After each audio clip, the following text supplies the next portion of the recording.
अब मैं आपको लक्ष्मी जी की कहानी सुना रही हूँ।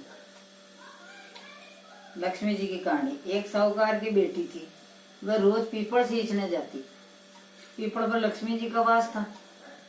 एक दिन लक्ष्मी जी ने साहूकार की बेटी से कहा कि तू मेरी सहेली बन जा। तब लड़की ने कहा कि मैं अपने पिता से पूछ कर कल आऊंगी। घर जाकर पिताजी को सारी बात कह दी तो पिताजी बोले वह तो लक्ष्मी जी है, सहेली बन जा। दूसरे दिन वह लड़की फिर आ गई। तब लड़की लक्ष्मी जी निकल कर आए और कहा कि सहेली बन जा। तो लड़की ने कहा कि बन जाऊंगी। अब दोनों सहेली बन गई। लक्ष्मी जी उसको खाने का न्योता दिया और लक्ष्मी जी के यहाँ जिमने गई। लक्ष्मी जी ने सोने की थाली में 36 प्रकार का भोजन कराया। साल दुसाला ओढ़ने के लिए दिया, सोने के सिक्के दिए। जिम कर जब घर जाने लगी तो लक्ष्मी जी ने पल्लू पकड़ लिया और कहा कि मैं तेरे घर जिमने आऊंगी। तो उसने कहा आ जाना। घर जाकर चुपचाप बैठ गई। तब पिता ने पूछा कि बेटी सहेली के जिम कर तो आ गई, पर तू उदास क्यों बैठी है? तो उसने कहा पिताजी मेरे को तो लक्ष्मी जी इतना दिया और अनेक प्रकार के भोजन कराए, परंतु मैं कैसे जिमाऊंगी? अपने घर में तो कुछ भी नहीं।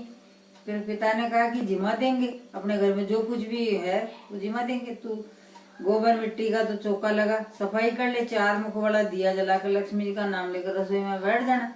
लड़की सफाई करके चौका देने बैठी। उसी समय एक रानी नहा रही थी।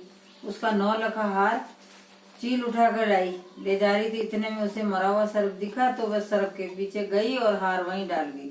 उसने हार उठाया, हार को ले जाकर बाजार में गई और सामान लाने लगी तो सुनार ने पूछा कि क्या चाहिए? उसने कहा कि सोने की चौकी, सोने का थाल, साल दुसाला दे दे, मोहर दे, सारी सामग्री दे, 36 प्रकार का भोजन हो जाए, इतना सामान दे। सारी चीजें लाकर बहुत सारी तैयारी करी, रसोई बनाई। तब गणेश जी ने कहा कि लक्ष्मी जी को बुलाओ। आगे आगे गणेश जी, पीछे पीछे लक्ष्मी जी आई। उसने फिर चौकी डाल दी। कहा सहेली चौकी पर बैठ जा। लक्ष्मी जी ने कहा सहेली चौकी पर तो राजा रानी के भी नहीं बैठती। साहूकार की बेटी ने कहा कि मेरे यहाँ तो बैठना ही पड़ेगा। फिर गणेश जी लक्ष्मी जी चौकी पर बैठ गए। तो उसने बहुत खातिर करी और जिमाया। लक्ष्मी जी उस पर बहुत प्रसन्न हुई। घर में खूब रुपया और लक्ष्मी जी हो गई। साहूकार की बेटी ने कहा मैं अभी आ रही हूँ, तुम यहीं बैठी रहना और मैं वह काम करने लगी। लक्ष्मी जी गई ही नहीं, चौकी पर ही बैठी रही, उसका इंतजार करती रही। घर में धन का भंडार भर गया। हे लक्ष्मी जी, जैसा तुमने साहूकार की बेटी को दिया वैसा सबको देना। कहते सुनते हुंकारा बढ़ते अपने सारे परिवार को देना, पीहर में देना, ससुराल में देना, बेटे पोते को देना। हे लक्ष्मी माता, सबका कष्ट दूर करना, दरिद्रता दूर करना, सबकी मनोकामना पूर्ण करना। बोली लक्ष्मी जी महाराज की जय।